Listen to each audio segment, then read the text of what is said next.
Welcome to All Games New and Old. I'm David Rodriguez. And I'm Hillary Rodriguez. And we're continuing our top 50 games of all time. This video we're doing numbers 20 through 11. So we're getting down to like really our top 7. I think the closer we get to the number 1, the more crossover we'll have, maybe. Yeah. Whether they're the same number or not. Yeah, but I think we'll see though.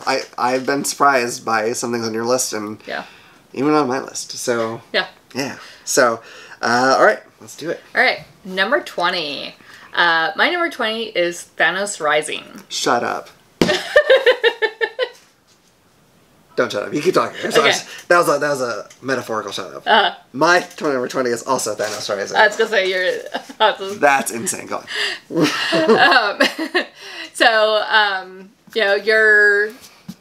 You have to go around and you start off as one of the main heroes. Iron Man, Doctor Strange, Black Panther, and I don't remember. One of the Guardians, right? Yeah. Gamora? I think it's Gamora. Yeah. And then you roll dice to see where Thanos turns. You try and collect different heroes. You add gems to the Infinity Gauntlet. And you try to minimize and reduce it so that he doesn't actually collect the actual Infinity Gem, because then bad things happen, and you're also fighting off some of his armies, like Proxima Midnight and the one that we really hate. The Ebony Maw? Yeah, Ebony Maw. Yeah. We always hate him. Hate that guy. He's a jerk. He is a jerk. But it's a lot of fun. There's a good amount of luck to that game. We had one game where there's 4 of us playing and we didn't even get to all 4 of us going through our whole turn before we died. Yeah, I'm assuming that's real weird. I'm sure that's very rare, but like the fact that could even happen, we're like, what? Yeah.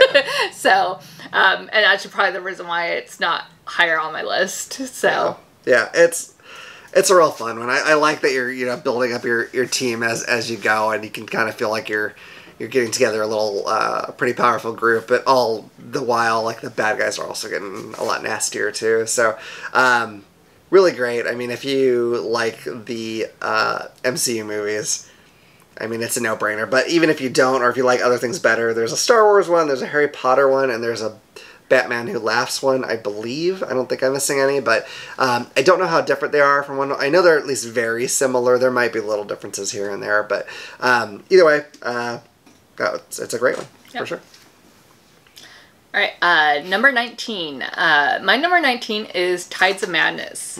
It's a 2-player game where you basically have a hand of, I think it's 5, and you look at your hand, you pick out a card that you want, and then you guys switch, and then you pick out a card and you switch, and you keep going back and forth until there's no cards left, and then you add up your score.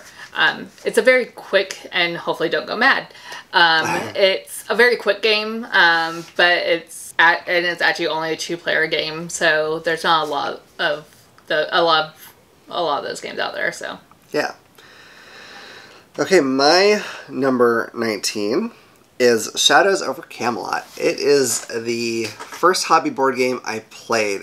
Before playing that, I assumed board games were generally boring. I wasn't into them. I was into, role-playing games and miniatures games and video games, sure. Board games never really interested me until I played that one. And the tension of having the hidden traitor and the final reveal of who the traitor was, because we never quite figured it out, was so crazy. You're doing a lot of things in this game. You're trying to get the Sword Excalibur. You're trying to stop like the Picts and there's all kinds of things going on that you're trying to run around and stop from happening. All the while, there's someone who's probably... Maybe. Yeah. There's not always a traitor. Yeah, but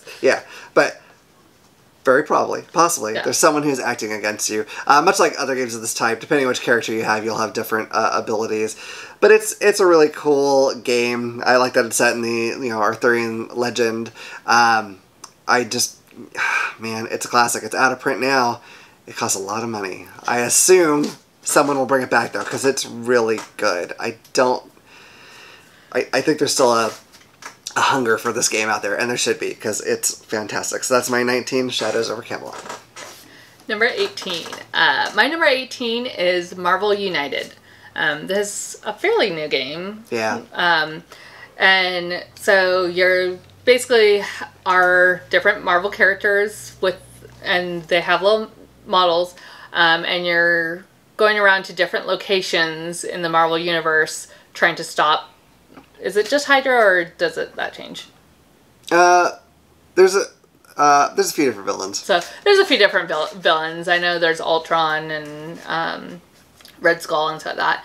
And it's just a cute, fun little game. The artwork's really cute, and it's pretty quick paced. Absolutely. And if you're a maniac and you have everything that was involved in the Kickstarter, you can play. It will take you forever, your whole life, to buy Heroes. I didn't back the first Kickstarter. I just bought it from someone else. That's totally much better. Different. I did back the X-Men one that's coming. Oh God. Okay. All right. Onwards. Right. Let's keep moving. Number 18. My number 18 is Hero Realms. Really cool fantasy deck builder by the same folks who brought you whatever the space version of that is. Star Realms, thank you. Wow. I was totally blanking. I appreciate that. I was like, dang it, I knew it something. I just like fantasy better than sci-fi, so I went with that. It's got a lot of expansions that we haven't played yet, but I'm sure we will. But even the competitive just base version of the... Well, okay, wait. The competitive base version of the game is great, but I do think you should get the little hero pack so you can play like a specific character class. I think that adds to it a lot. Help. Like, you can play without, it's fine. But when you add the characters... super cool. I don't think they're real expensive. So, but really great competitive game. It plays real fast. You know, it doesn't take you forever to play it. Other than that, pretty basic deck building game, but I like deck building games, so can't go wrong with that. That's my number 18, Hero Realms. Okay. Number 17. My number 17 was on your list. It's actually Dice of Thrones. It's a pretty fast-paced competitive dice rolling game, but each character plays a lot differently, and it's just the artwork's really cool. If I remember correctly, the people that designed it are from Spokane, Washington, which is where I'm from, so it also has a little bit of supporting and backing local people. So and there's a few there's at least one expansion. There's been a few expansions on it, I believe. Yeah. So yeah, there's like season 1 and 2, and then they've kickstarted like a cooperative one, which I've not played at all. Yeah. So, but yeah, it's just a fun game and to pick up. Definitely. My number 17 is The Menace Among Us. I like trader mechanisms a lot. I've had a few on my list, but they tend to be long games. Very often they're long, which is great if you have the time, and you have people that don't mind that someone might, at the last possible turn, throw in something that ruins everything. I don't mind that at all, because I think it's fun to find out who the traitor is. That's great. Some people wouldn't like that. But the nice thing about this game is that it doesn't take nearly as long as some of those other ones. The gameplay is very simple. You know, it's pretty basic, but it's still really fun. It's really cool to, like, you know, grab the little gun and be like, I think you're the bad guy, whatever, or like try to exile people or do damage to people. The table talk is hilarious in this game.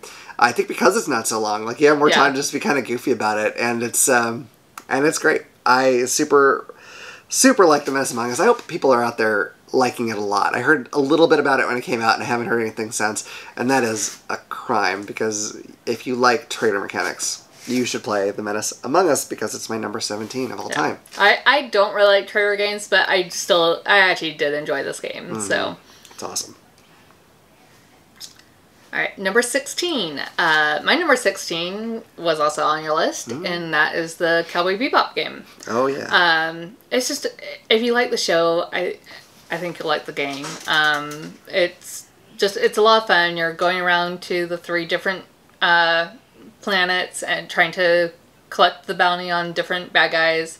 And then the last phase of it is Vicious coming out, and you have to try and stop him. And I like the fact that you can actually use some of the other characters' abilities.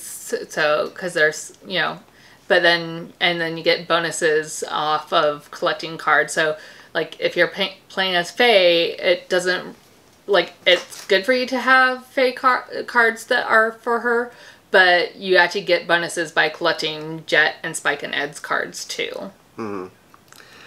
Yeah, it's great. And I think the miniatures are actually pretty good in that one, too.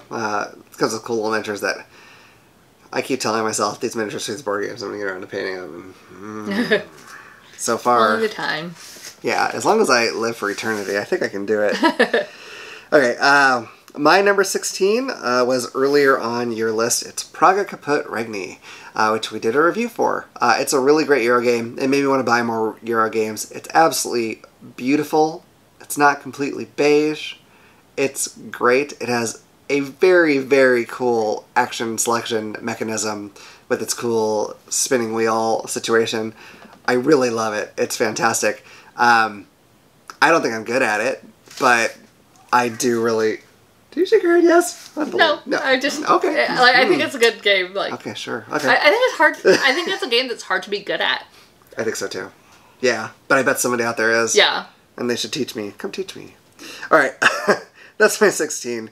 Praga Kaput Regni. If you want to know more, watch our fantastic video reviewing it. Or don't. Whatever. Okay. All right. Number 15. I'm actually surprised that this one is at my 15 and not higher. But it is Arkham Horror 3rd Edition.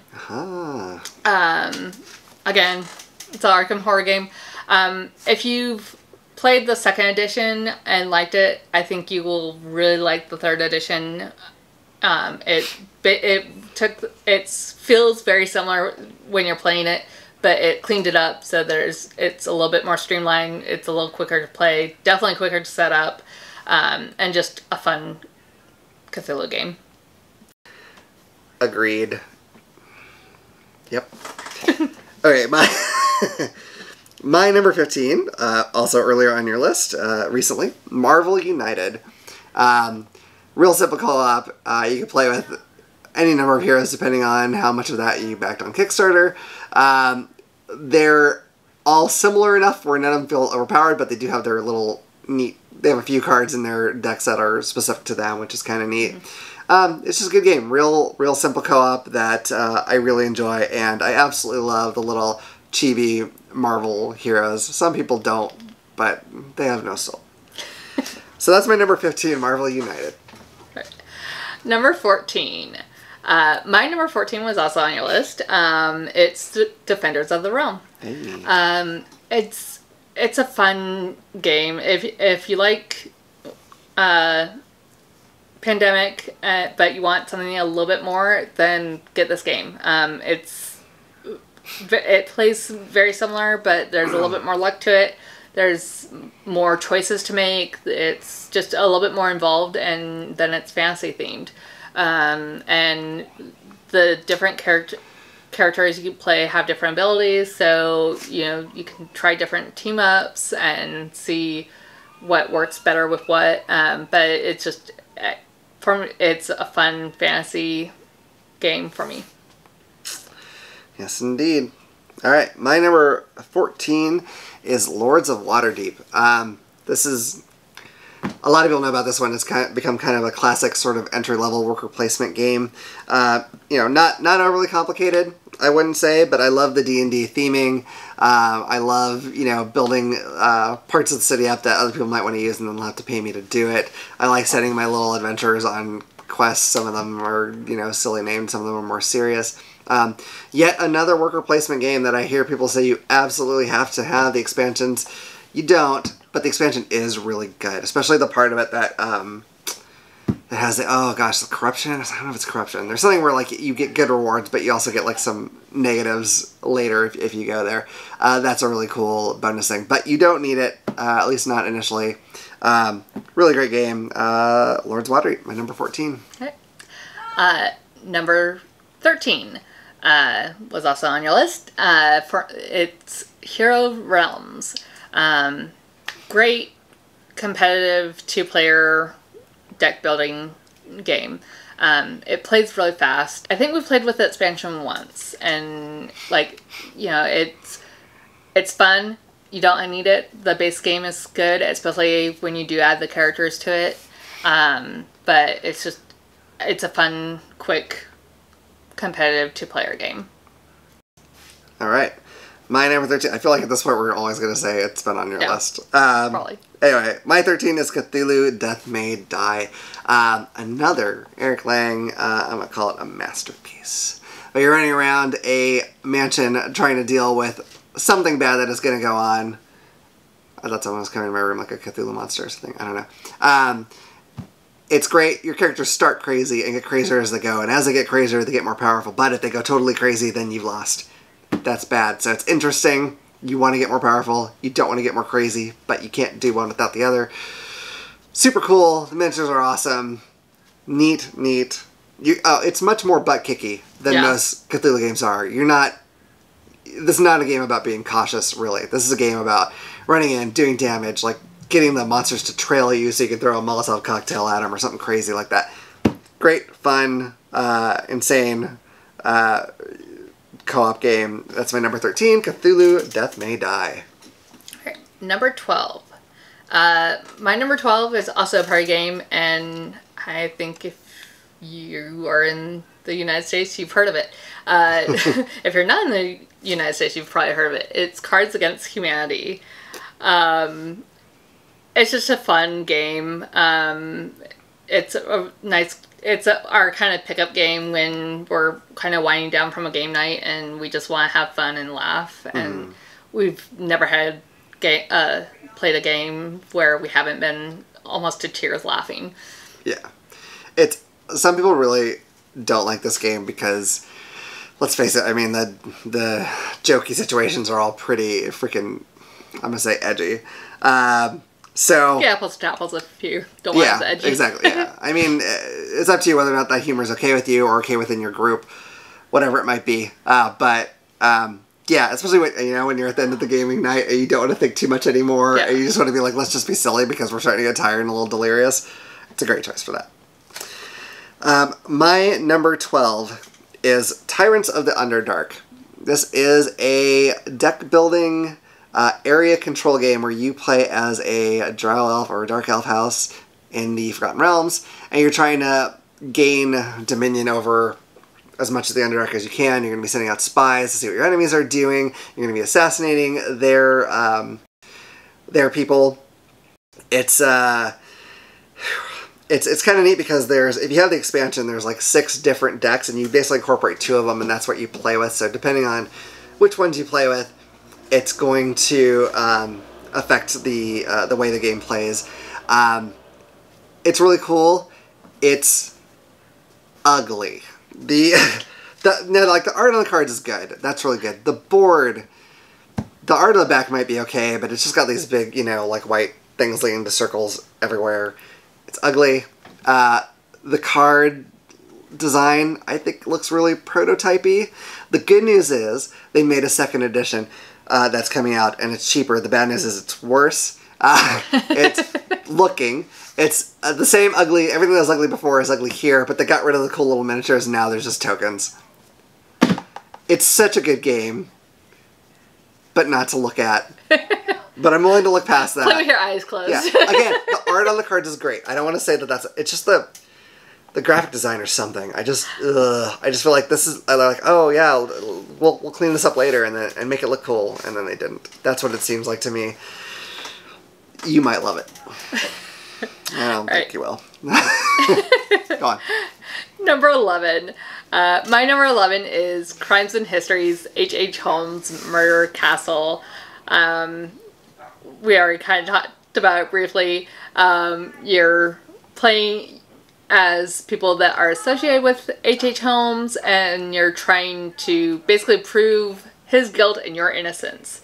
And so you're going around trying to collect evidence to be able to hand over and then escape without dying. It's a like living boards, so you add tiles as you go, and so that can add a lot of differences to the game. There was one time where we played where we only got like 2 rooms out, and that was it. There was another time where like we could have gone through all the tiles without running out. We didn't, but like we beat the game before that happened. But just playing out the tiles as we would have, we could have gone through all the tiles. So normally I think we get about 5 to 8 of the tiles out. But it's just a fun game, and if you like true crime, you'll like it. Definitely. My number 11 is Dead of Winter, a Crossroads game. I can speak. It's another game with a trader mechanic. You can play it fully co-op if you like. But it takes place in sort of a zombie apocalypse. You're in like some kind of building out in the middle of like it's all snowed over. And you have to keep yourself alive, you have to keep your group alive. You will get people that don't have useful skills to help you out that'll come into your place, which are great, but they take up food. You have to wander out into the wilderness and try to get supplies, but there's a good chance you could die of frostbite, if not a zombie bite.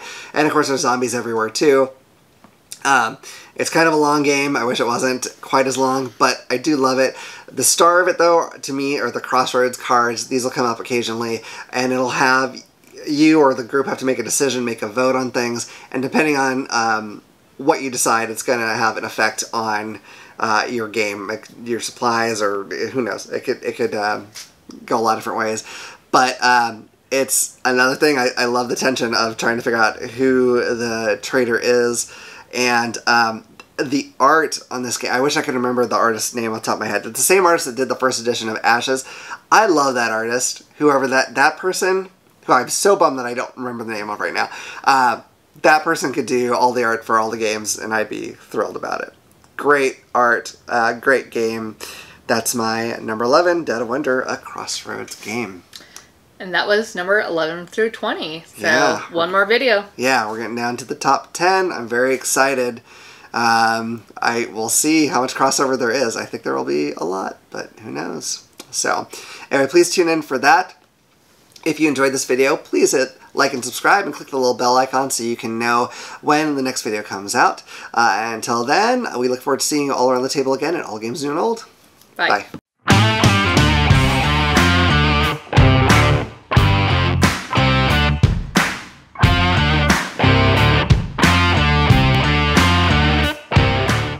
No bloopers. Flawless episode.